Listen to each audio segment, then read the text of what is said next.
Hey everybody, I'm going to show you how to make your own Dippin Dots.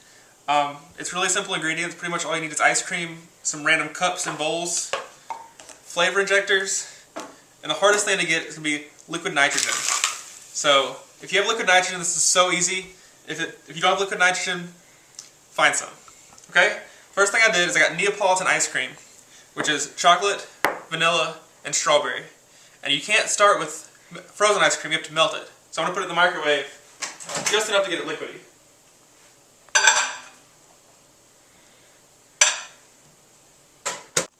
Okay, I've just melted the ice cream so it's pretty much like really thick chocolate milk. So I have my 3 ice cream flavors laid out, and what's going to happen is my assistant and I are going to fill up these 3 bowls with liquid nitrogen, which looks pretty much like smoking water. We're going to pour it in here, and then we're going to drip, using these syringes, into there, drop by drop, very slowly. Okay? So we're going to have 3 different flavors with 3 different Dippin Dots, and we'll mix them together later.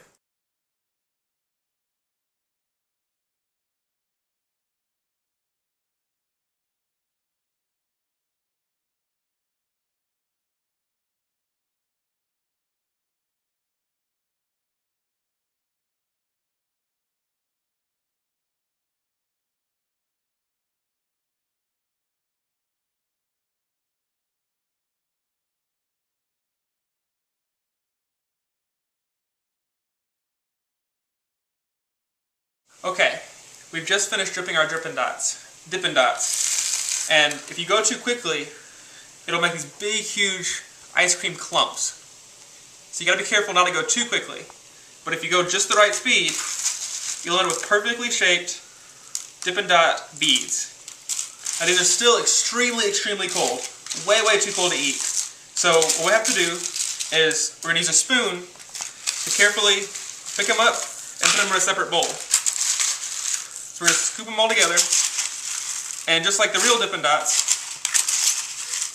that you buy at ballparks or at theme parks, they stay separate, and you can clearly see the different flavors stuck together.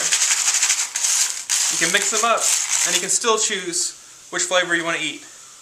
I'm going to finish putting these in the bowl, and in just a minute they'll be warm enough to eat.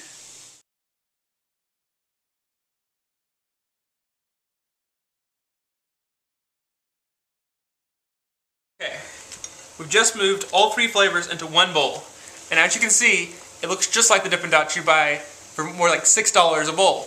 But we made ours for very, very cheap.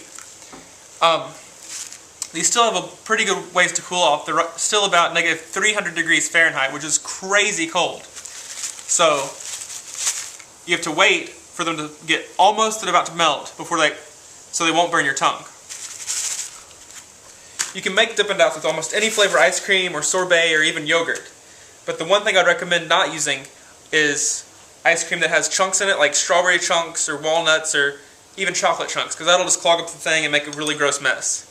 So if it's smooth ice cream, you can just melt it, drip it into liquid nitrogen, and you have your own Dippin Dots.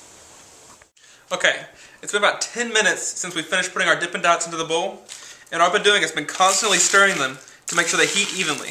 If you don't stir them, and you don't let them warm up enough, you'll get frostbite on your mouth and your tongue. It'll stick like you're licking a metal pole in the winter.